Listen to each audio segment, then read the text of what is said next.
Agradecemos a Deus mais uma semana de muito aprendizado. Evangelho do capítulo 9. Bem-aventurados aqueles que são brandos e pacíficos, injúrias e violências. E ele traz esse trecho sobre doçura, moderação, mansuetude, afabilidade e paciência.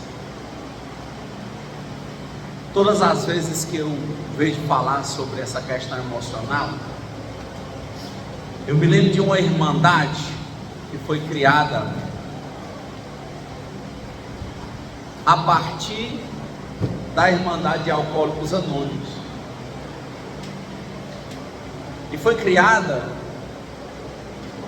por um membro de AA que já tinha tentado se matar 5 vezes. O nome dele é Gruver.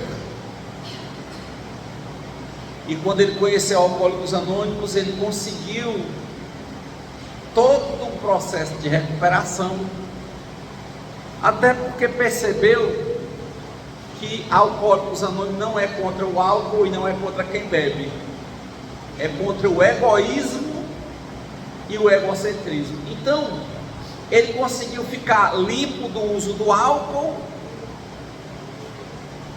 mas ele via que ele tinha uma vontade muito grande de fazer partilhas. Para quem já visitou uma sala de AA, que lá aceita visitante, você nunca sabe quem é que é membro ou não, né? Você pode só ser visitante, só olhar. Então lá são depoimentos, são partilhas. Então a pessoa reconhece a natureza das imperfeições, de modo que a doença sai pela boca, e ouvindo a dos outros, o remédio entra pelo ouvido. Eles dizem, o escutar é ouro e o falar é prata. Então eles vão escutando e falando, e você acaba encontrando uma história que é tipicamente a sua história, e vê aquela pessoa que está em dificuldade e outra pessoa que está conseguindo um processo de recuperação, um processo de restauração. Só que o Grover já estava um tempão bem limpo do álcool, mas o Grover queria falar muito, era de emoções. Só que ele sentia que era muita gente dentro do AA que só queria que se falasse de bebida. Eles chamam lá de um cachaçal. E ele era importante aquilo para ele, mas ele também queria um momento para falar de emoções. E aí ele pediu à Junta Mundial de Alcoólicos Anônimos para usar os 12 passos de Alcoólicos Anônimos para criar uma nova irmandade, que ele chamou de Neuróticos Anônimos. Neurótico não é psicótico, neurótico é quem tem problema com emoções. Então, foi autorizado, e a única coisa que muda do Neuróticos Anônimos para o Alcoólicos Anônimos é que no primeiro passo, que é o passo de AA, que está sendo utilizado em neurótico, diz assim, em Alcoólicos Anônimos diz assim: reconheço a minha impotência frente ao álcool e que a minha vida ficou ingovernável. O primeiro passo em Neuróticos Anônimos é assim: reconheço a minha impotência frente às emoções e que a minha vida ficou ingovernável. Aí a partir daí é igual. O segundo passo: creio na existência de um poder superior a mim mesmo. Tanto faz uma como na outra. Terceiro passo: entrego minha vida e minhas vontades nas mãos desse poder superior, Deus, na forma que eu o concebo. Quarto passo: faço um inventário moral das minhas imperfeições.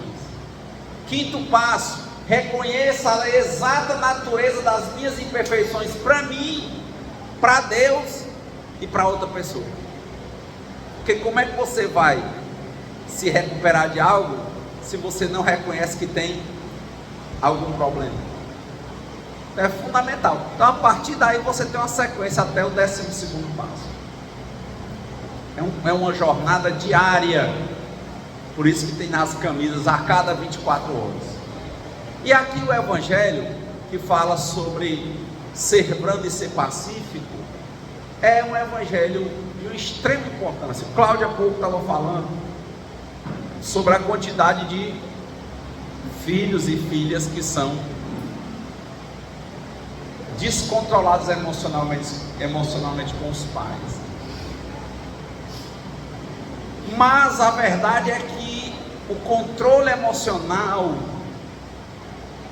ele é muito difícil para qualquer pessoa, porque nós somos doentes da mesma coisa que gerou o Alcoólicos Anônimos. De quê?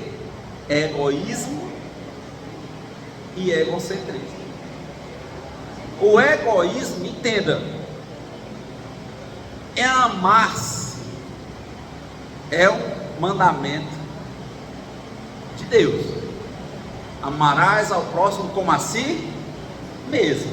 Então você se ama para poder amar. É um mandamento. Isso não é egoísmo.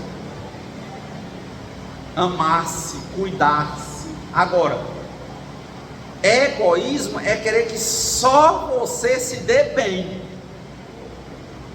Todo mundo exploda, menos você. Egocentrismo. Você está no centro, o mundo se explode e você não. Egoísmo pode acontecer com tudo, com todo mundo e tal, mas eu quero ser mais do que os outros. A reflexão no Evangelho é diferente. Eu estou tentando fazer essa distinção. Emmanuel disse para Chico Xavier: dou aos outros o direito de serem como quiserem, mas isso não é egoísmo, é amor próprio. Eu tenho o dever de ser melhor do que eu mesmo a cada dia, sem querer ser melhor do que ninguém, ó, porque aí é o mais. Então, amar-se é dizer: eu quero ser o melhor do que eu mesmo, a cada dia, sem querer ser melhor do que ninguém. Egoísmo é assim: eu quero ser melhor do que os outros.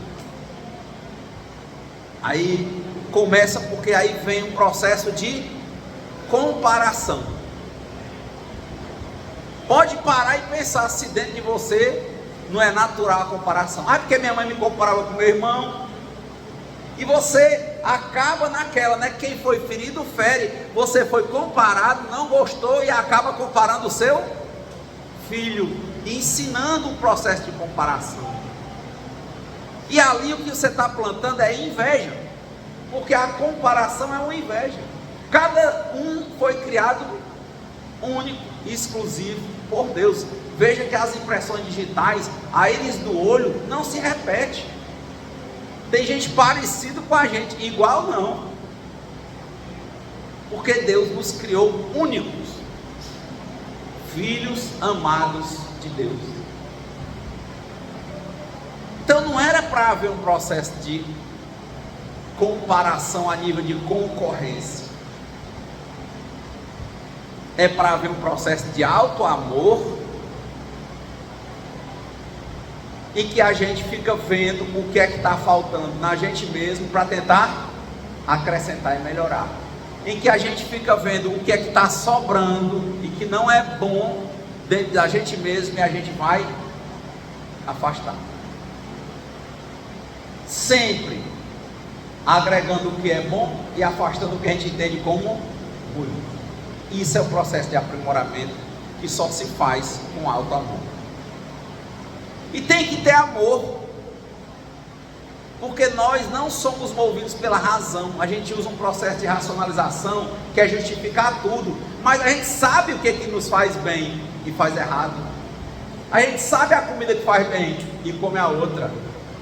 O cara que está usando droga e álcool, ele sabe o mal que faz, mas ele faz, porque ele está viciado.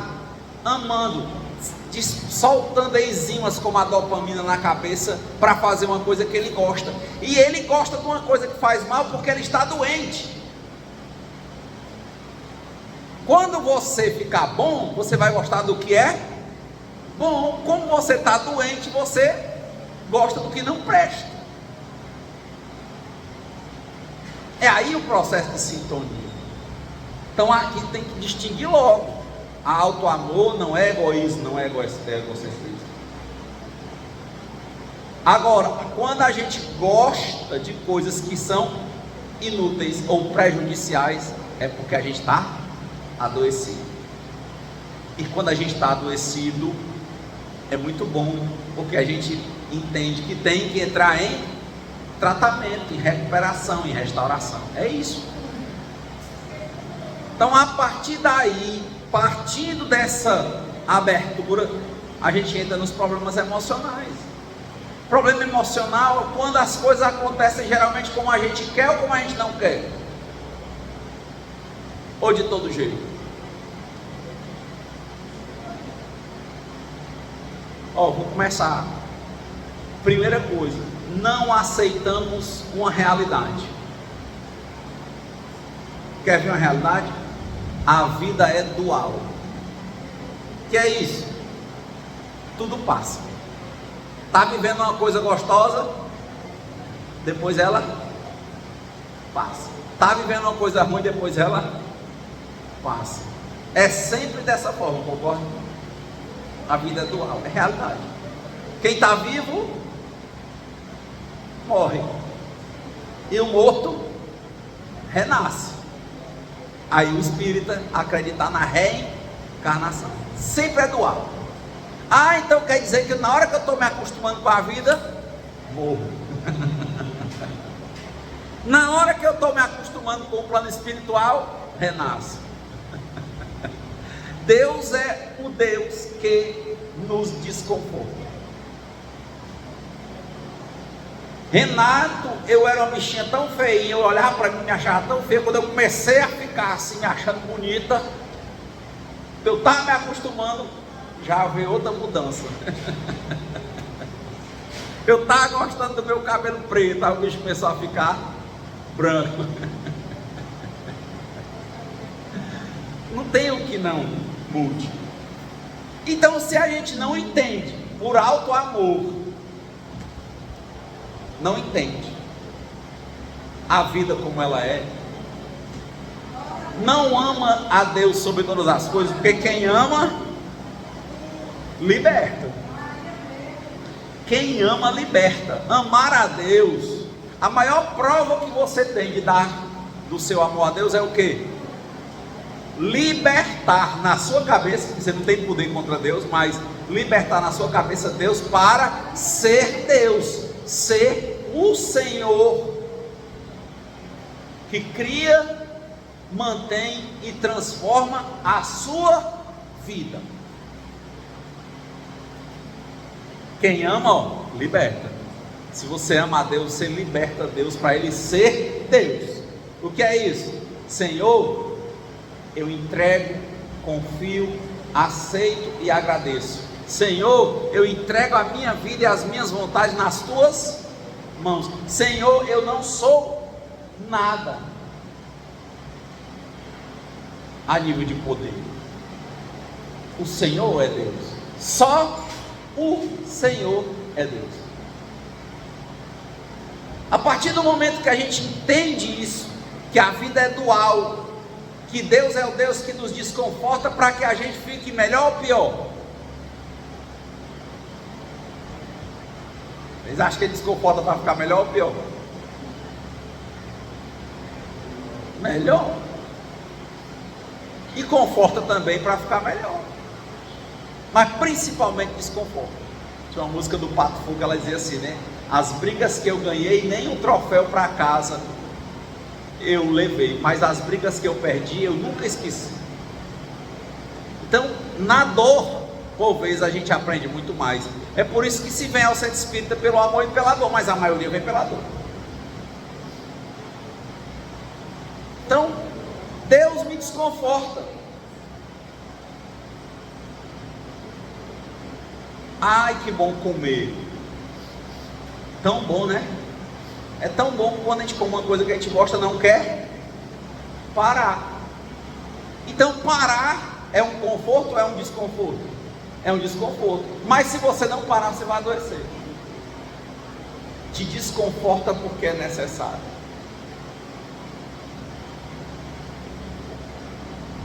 Às vezes a gente está num relacionamento, seja de amor, de trabalho,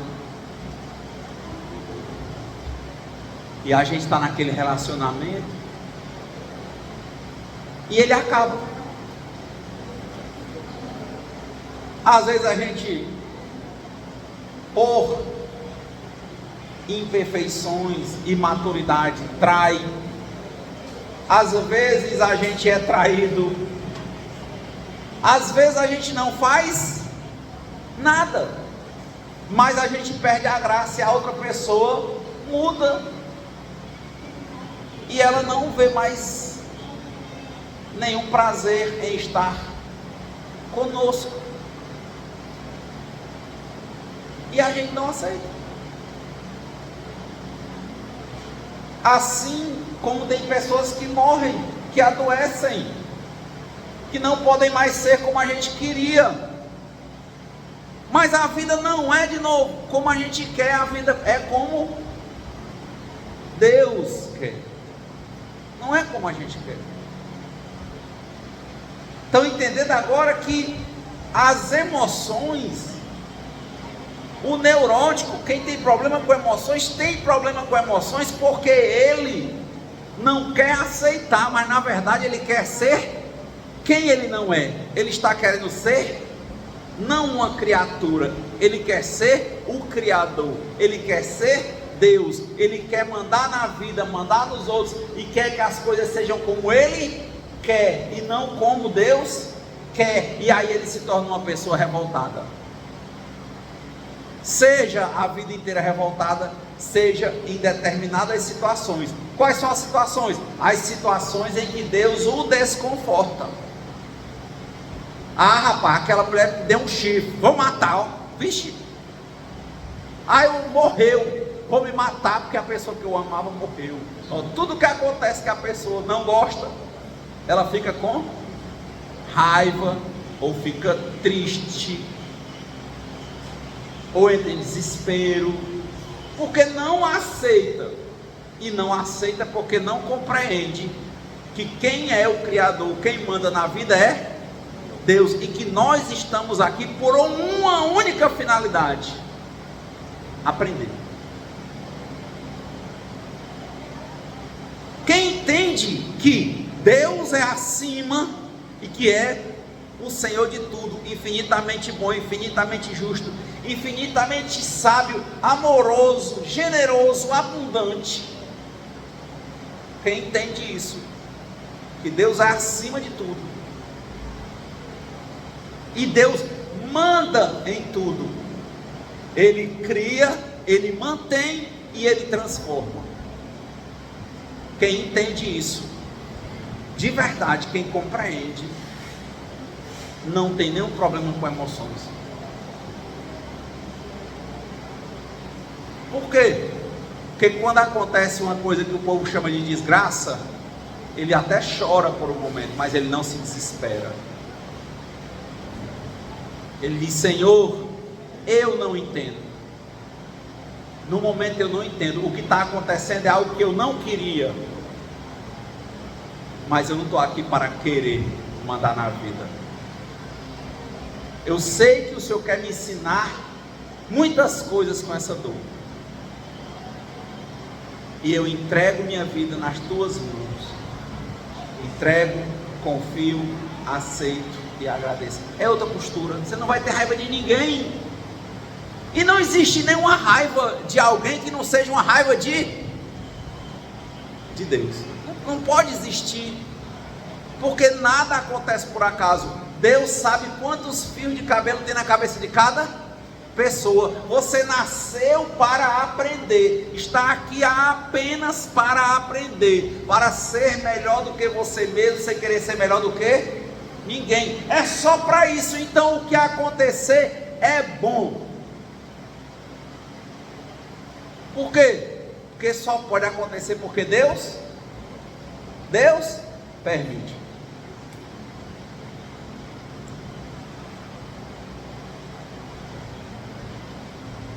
Renato e o meu livre-arbítrio. Renato, peraí.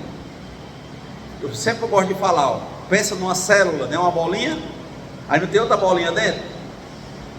Pronto, a bolinha de dentro é o seu livre-arbítrio, mas ela corre dentro do espaço da bolinha de fora. Pensa no campo de futebol, ali o menino ali joga muito bem ali na areninha, ó, as patulinhas, né? Pode jogar o tanto que for, não pode sair da linha. Aquelas 4 linhas ali são as linhas traçadas por Deus. Dentro do campo você fala o que você quiser, passou da linha, não é você não.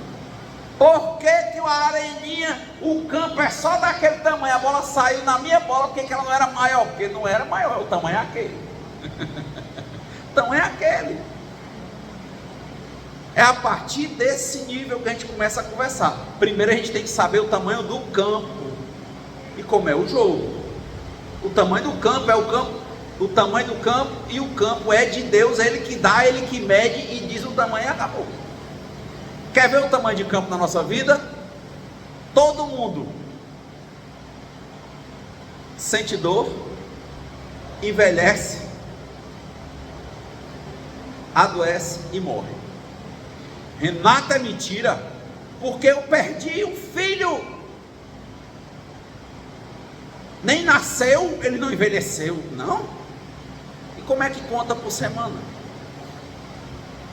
Não é não? Não é não? Quem teve filho, não é por semana não que conta? Cada semana ele está mais velho. Não tem quem não envelheça, não tem o que não envelheça. A cola do sapato que tu deixa guardado quando tu calça, o bicho salta no fundo. Usando ou não usando, deitado ou acordado, a sua idade não vai regredir, não vai. Isso é das 4 linhas de fora. Não tem jeito. 4 linhas de fora, você nascer pobre. Agora, 4 linhas de dentro, você permanecer pobre, aí é outra coisa. Porque tem muito jogo para você jogar, não tem não para você. O nascimento eu não tenho como questionar, tenho? Não. Mas como eu vou viver minha vida dentro das 4 linhas, eu tenho. Ele pode correr ou ele pode ficar parado.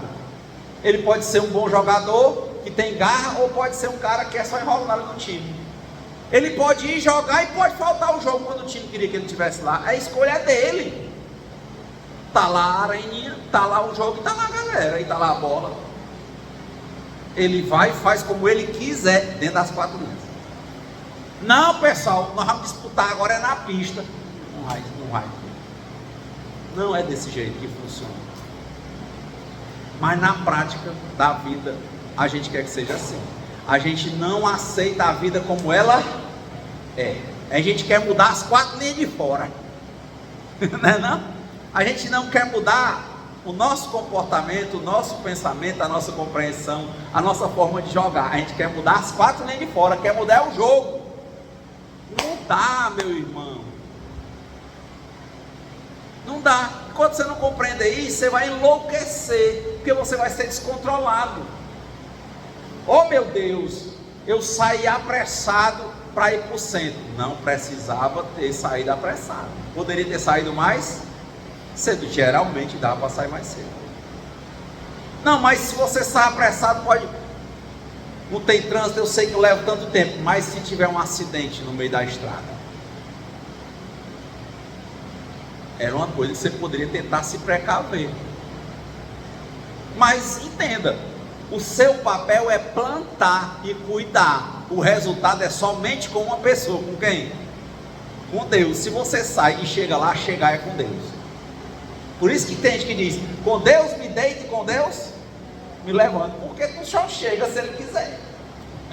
E só vão voltar para casa se Ele quiser. O que tem para ti é: quero voltar para casa.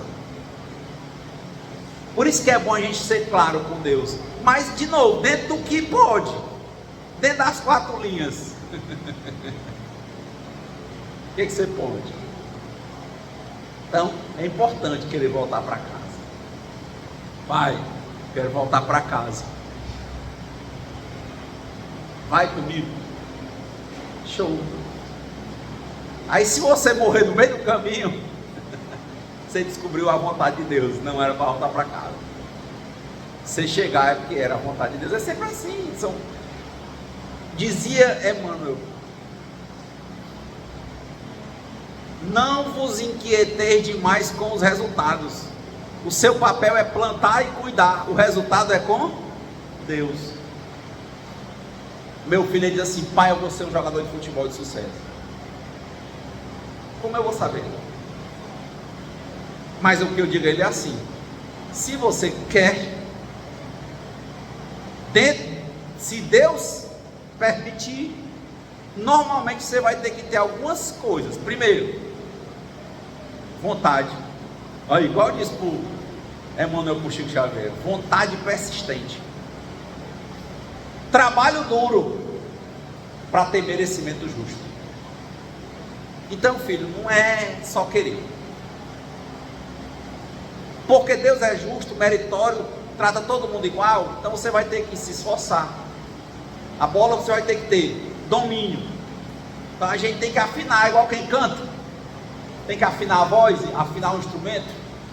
Tem uns afinadores de voz.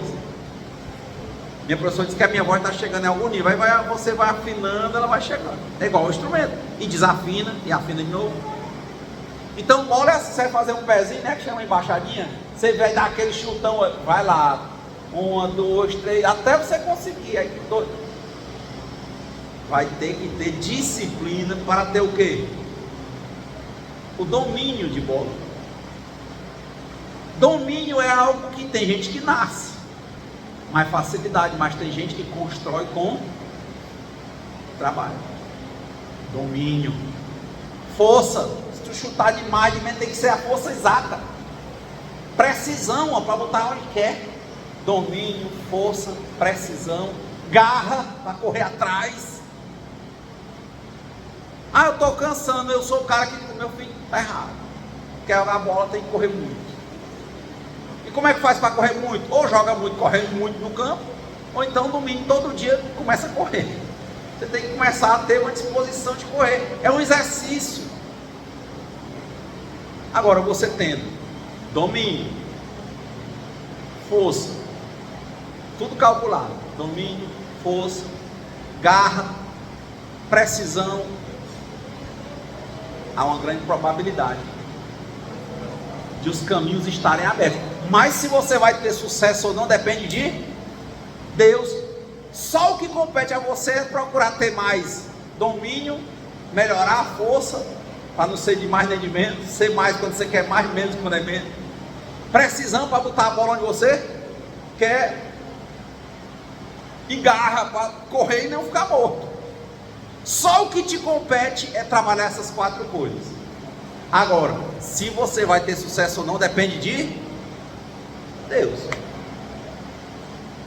Não é legal, né? Porque não falta o que a gente fazer quando a gente tem um objetivo. Mas o que a pessoa quer logo hoje? Eu quero é fazer sucesso, eu vou fazer sucesso. Aí começa a dizer que o fulano de tal tem sucesso porque tem sorte, eu vou até porque é corrupto. Meu irmão, o teu jogo era 4 coisas, de novo: domínio, força, precisão e garra. Pá! Como é que você faz isso? Sucesso não é contigo, sucesso é com Deus. Sair daqui e chegar em casa é a vontade de chegar em casa. O sucesso é chegar em casa, é com Deus.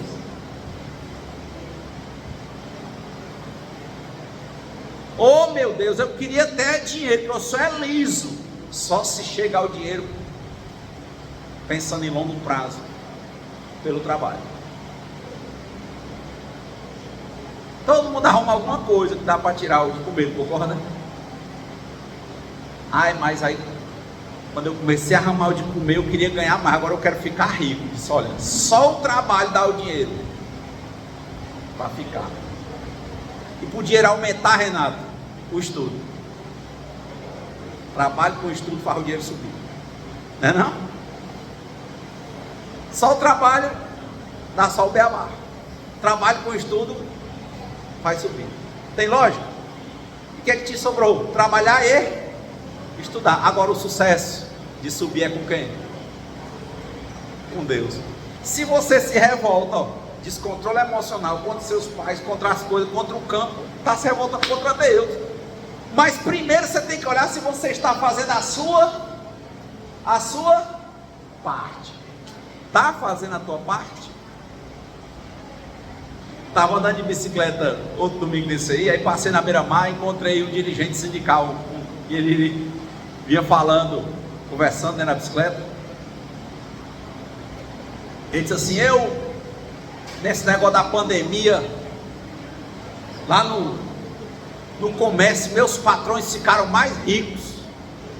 Eu disse: e tu?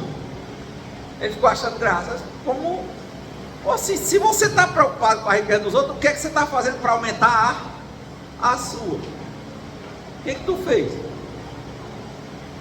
Como é que vai ganhar na Mega Sena se tu nem jogou? Deus te deu um trabalho. Se teu patrão está fazendo um jeito de ficar mais rico, se você quer ficar mais rico, então ou trabalhe e estude mais, ou então não sei como é que vai acontecer, mas olhar para o patrão e ficar: está mais rico, sim, tu quer riqueza, o que ele está fazendo para conseguir?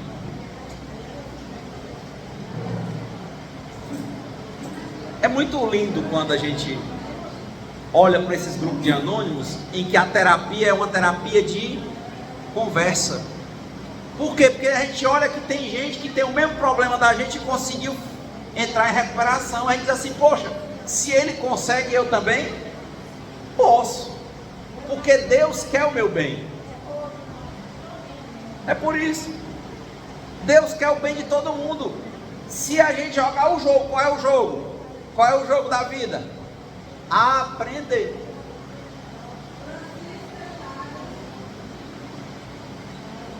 Coisa mais linda que eu vi em Paulo, quando ele ia no caminho de Damasco. Paulo era o bichão danadão, né? Saulo de Tarso, um homem rico, perseguindo os cristãos, a favor do sinédrio, achava que o certo era matar os cristãos, organizou o apedrejamento de Estevão, primeiro santo da igreja.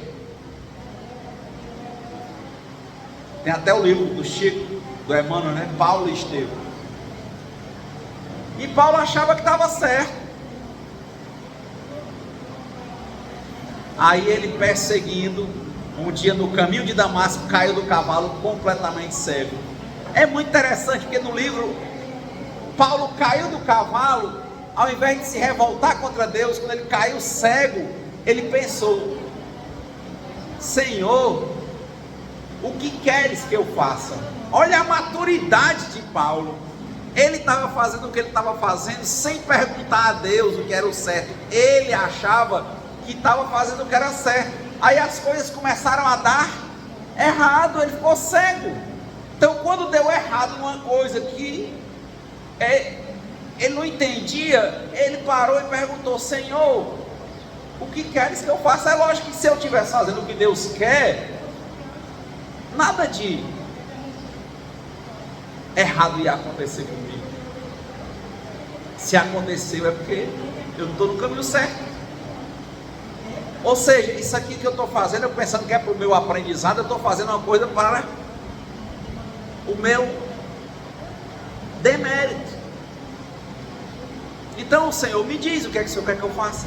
E Deus disse: olha, bicho, você vai deixar de perseguir os cristãos, você vai virar cristão e vai abandonar as coisas que você fazia, e agora vai correr para os cantos onde ninguém quer saber de Jesus e vai atrás. E a sua vida vai ser pobre, mas vai ser plena, buscando pregar o Evangelho. E Paulo disse: perfeitamente.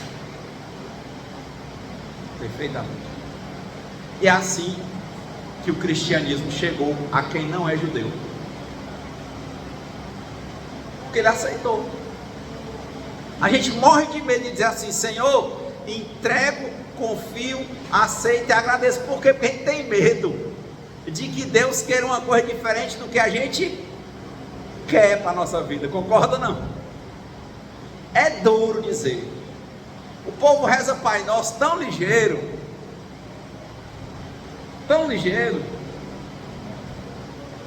sabe por quê? Porque o Pai Nosso todo só se resume a uma coisa, é uma louvação a Deus, e diz assim: que seja feita a vossa vontade, assim na terra como no céu. Pronto. E os Espíritos ainda querem dizer por toda parte. Você não quer, meu amigo, você quer que as coisas sejam como você quer. Você quer estar treinando bola e quer logo ganhar o que o Neymar ganha. Você quer botar um negócio e quer logo ser logo como se fosse uma multinacional. Você quer logo ser o Elon Musk, não é não? Você se senta para estudar para um concurso, nunca estudou na vida. Aí porque passou 6 meses estudando, aí não passa, fica com ódio, ou eu sou burro, eu sou não sei o que, o BBB, meu irmão, você não está pronto.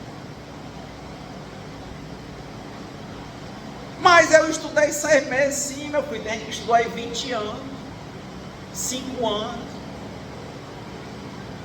e estudou a vida inteira e continuou estudando. Você nunca quis estudar, quis agora, e porque não fez agora, tem que passar. Se não passar, você fica com raiva. Porque você está se sentindo que é quem você não é. Você está achando que você é o próprio Deus. Não tem, a vida não dá saltos. Estava dizendo para a Ana, eu me propus ano passado a cantar. Comecei a fazer um curso, estou em 17 aulas. Vagar, pelejando, porque não tem ouvido. E a professora disse uma coisa muito legal. Ela disse: Renato, ninguém desafina porque quer, ninguém erra porque quer, é porque a pessoa não compreende.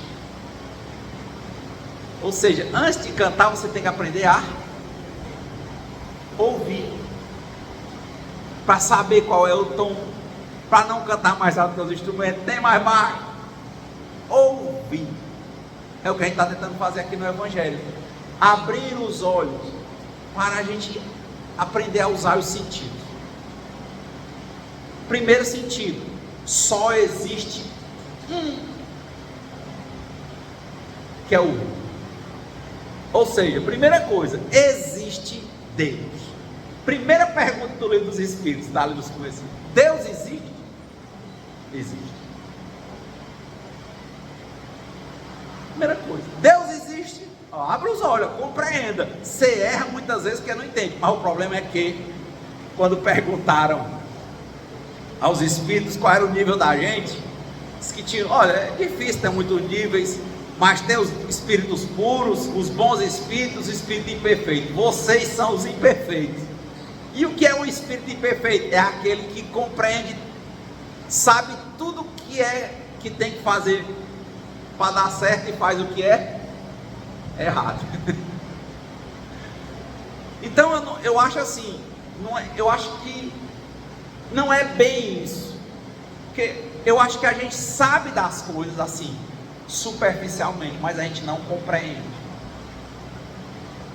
Compreender é outro nível. Quando a gente compreende, a gente muda e não erra, nem no canto, nem em nada. O problema é que o nosso egoísmo, nosso egocentrismo, essa coisa de querer ser mais do que os outros, ser melhor do que os outros, ao invés de querer ser melhor do que si mesmo,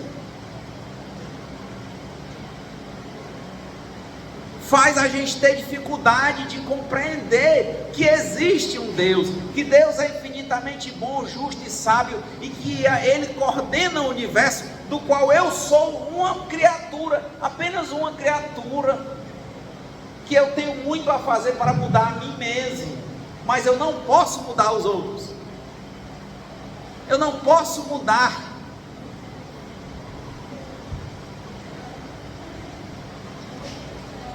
o externo da vida, mas eu posso mudar a mim mesmo dentro da vida. É isso que eu posso fazer. E será que eu estou fazendo? Provavelmente com muita dificuldade, quase nada. De novo, eu quero estudar um pouquinho, já quero o resultado. Quem já namorou aqui algumas vezes, mais de um antes de casar? Ninguém? Tá ali, um, ali outro. Quem namorou mais de uma vez antes de casar, ou de ficar assim no relacionamento maior da vida? Quem? Alguns. Quem nesses alguns relacionamentos que teve, os primeiros não deu certo, que foi sofrido? O primeiro fim de relacionamento foi sofrido. Quem? Né? Sofreu por quê? Porque não queria que acabasse, concorda? Não é não? Mas quando passou o tempo, você muitas vezes vai dizer assim, graças a Deus. Tá vendo? A gente quer uma coisa que não serve, mas Deus sabe. É não? Sabe? Se fosse como a gente quer, não prestava, porque a nossa visão é muito limitada. A gente querer se guiar, sem compreender que existe um Deus que coordena tudo, Ele é que é o dono do resultado, é ser cego guiando cego, é a gente guiando a gente mesmo, sem saber de nada. Não é? Por que eu adoeci? Eu estava dizendo a Ana, não era semana passada, né? Um dia eu estou com problema de garganta, outro dia é de nariz, outro dia eu quebro o ombro, outro dia é um furo que nasce no braço, agora é uma dor embaixo do pé, aí depois o menino adoece. É assim mesmo. A vida é essa. Deus é o Deus que nos desconforta, porque Ele quer que a gente entenda o que é limite. Ele desconfortou cada um quando acabou o relacionamento de vocês, e cada uma que vocês tiveram, porque queria que vocês vissem limite. E Ele vai continuar nos desconfortando. Quando a gente relaxa, o que acontece com o corpo? Não? Fica flácido, adoecido. Não pode relaxar. Se dormir, o cachimbo cai e pega fogo na roupa. Não pode dormir. Não pode. Ai, mas é tão gostoso só relaxar, ficar de boa. Não viemos a este mundo para ficar de boa.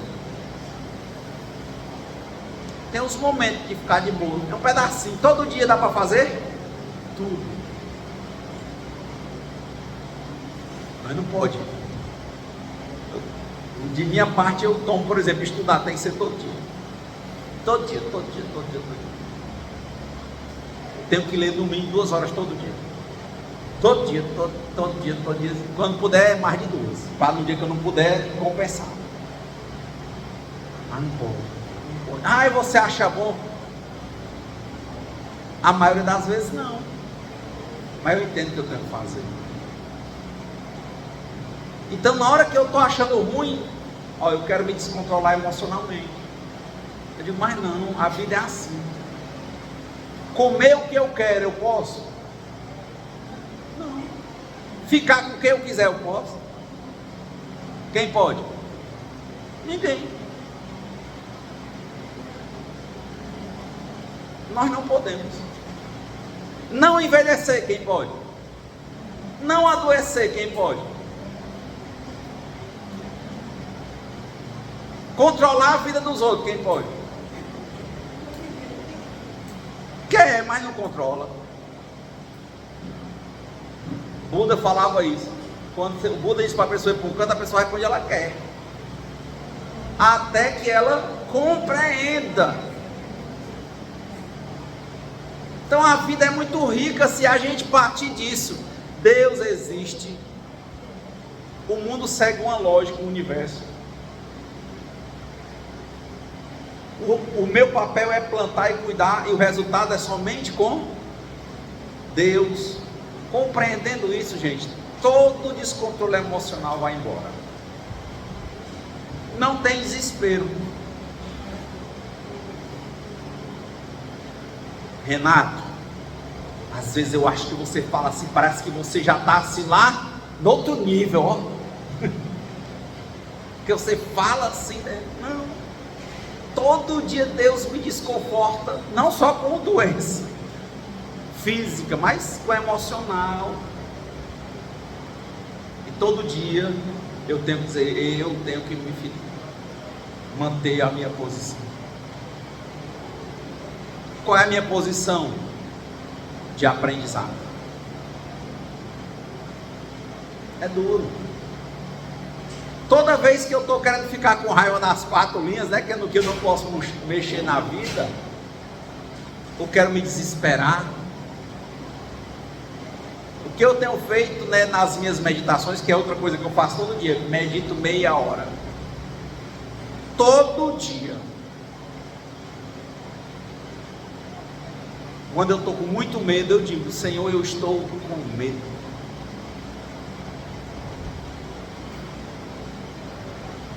Fica comigo.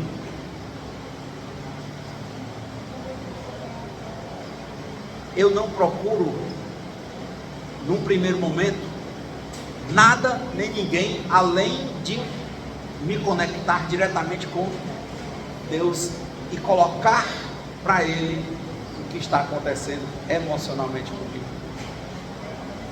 E eu não consigo compreender um companheiro primordial e mais maravilhoso do que Deus, que nos aceita do jeito que nós somos, no tempo que a gente tiver, e nunca nos abandona. Então, compreender que Deus existe não é só para a gente se submeter à vontade dele, porque as coisas não acontecem do jeito que a gente quer, não, mas também para a gente entender que ele está conosco quando? Sempre.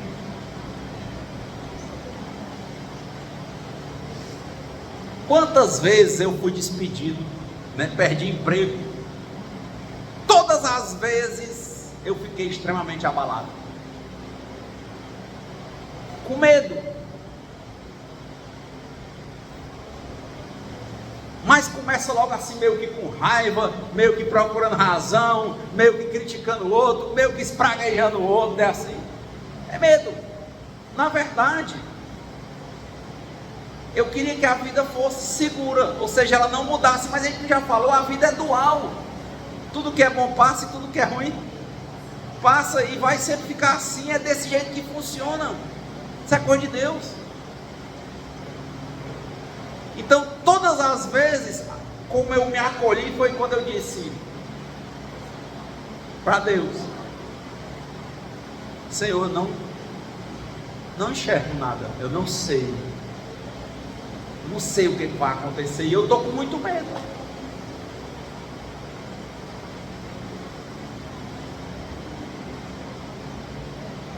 Fica comigo hoje, porque eu estou com medo. Quantas vezes, quando um relacionamento desses que vocês já tiveram, que acabou, que eu também tive, que eu fiquei com medo. Eu disse, todos os anéis podem ir, mas vão ficar os dedos, e o meu maior dedo é a mão, é o braço, é tudo, é Deus. Pode ir embora tudo, todos os relacionamentos vão se acabar, mas o meu relacionamento com Deus, ele é infinito. A única coisa que eu tenho tido, que tem me ajudado muito, é isso: ter honestidade absoluta com Deus. Pai, eu estou com medo.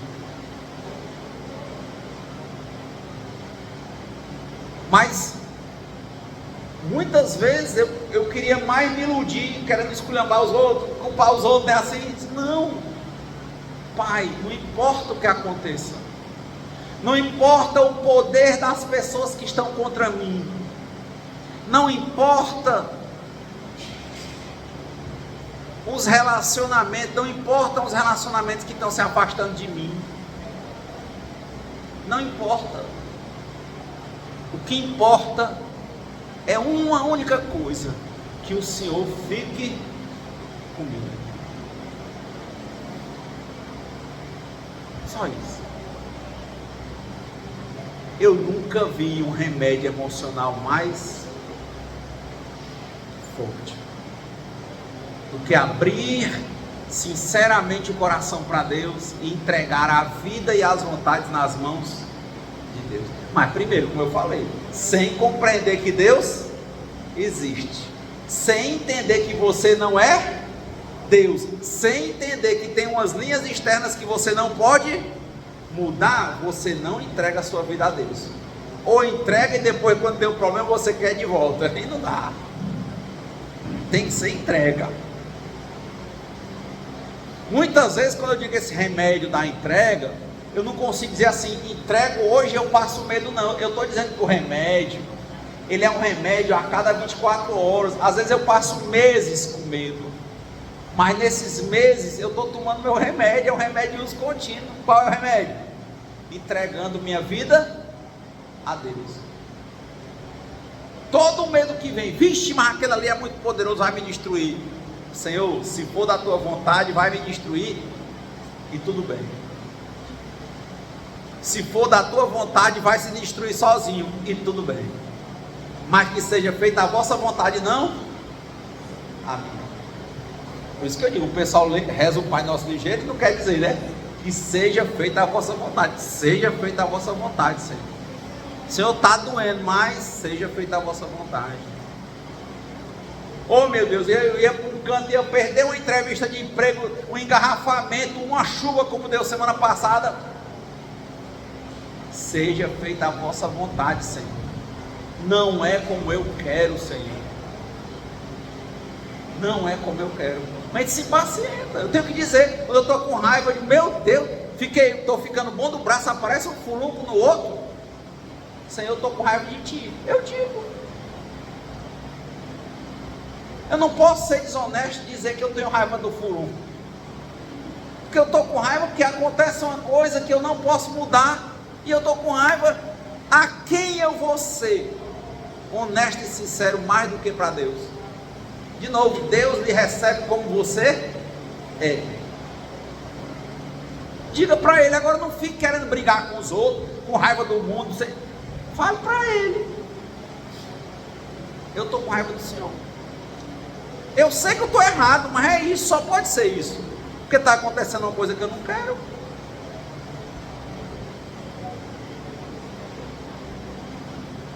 Eu só quero o que me dá prazer, a verdade é essa. E não quero que o prazer cesse. E sabe o que isso me transforma? Num viciado. Quem é que quer ser viciado aqui? E na verdade, quem é que não é? A gente só quer o que é bom. Quem gosta de dormir não quer ser incomodado no sono, ele levanta com raiva. Mas tudo que acontece tem um Deus me ensinando alguma coisa. É diferente. Para a gente ir encerrando, sempre eu lembro de um texto indiano antigo, que era o Mahabharata.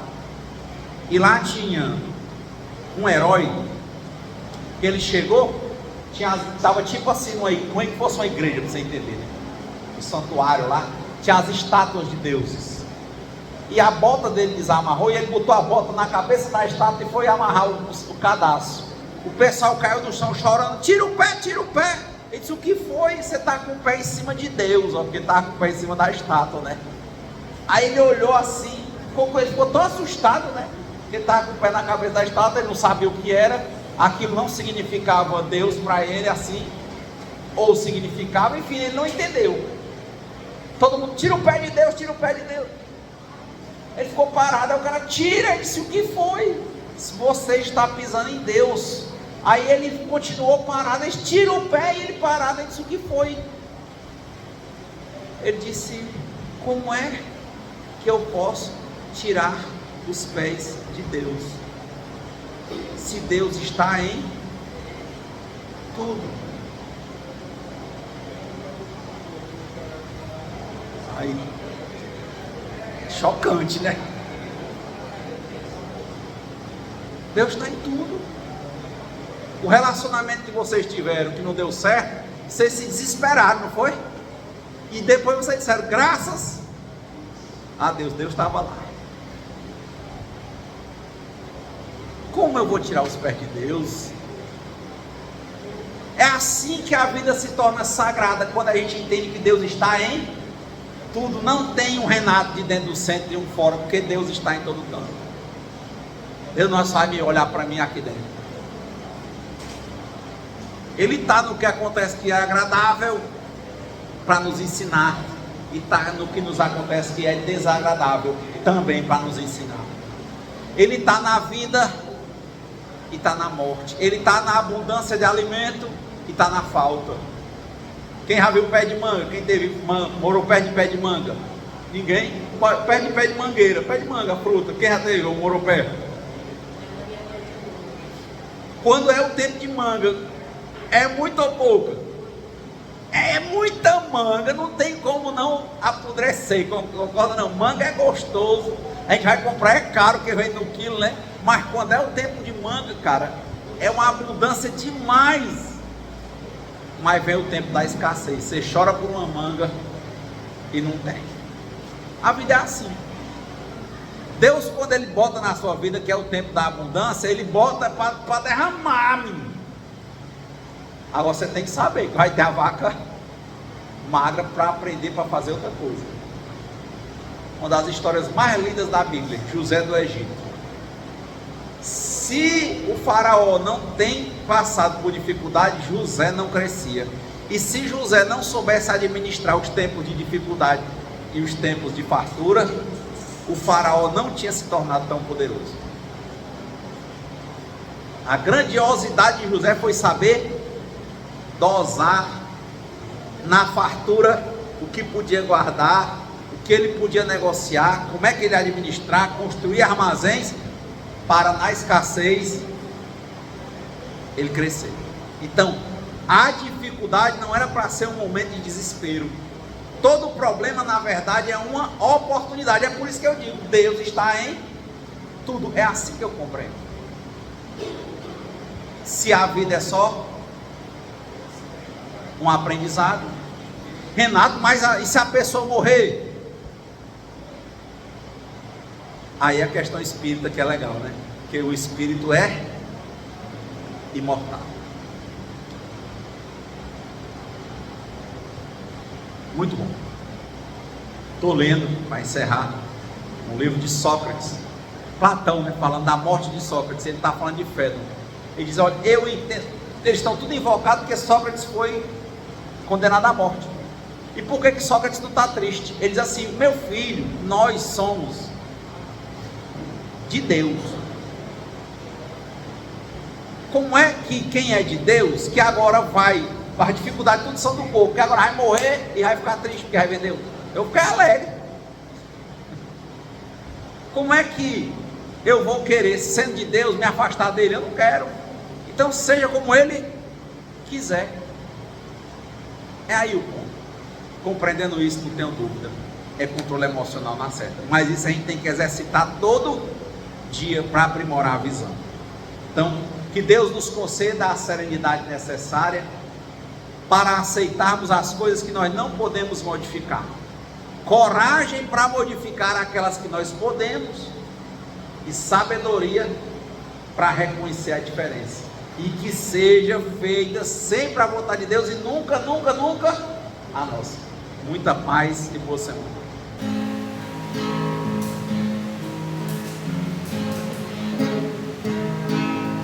Quem espera que a vida seja feita de ilusão, pode até ficar maluco ou morrer na solidão. É preciso ter cuidado pra mais tarde não sofrer. É preciso saber viver. Toda pedra no caminho você deve retirar. Uma flor que tem espinho você pode se arranhar. Se o bem e o mal existem, você pode escolher. É preciso saber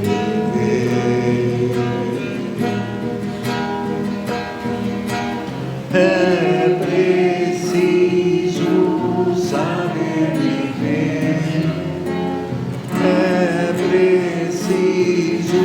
saber viver.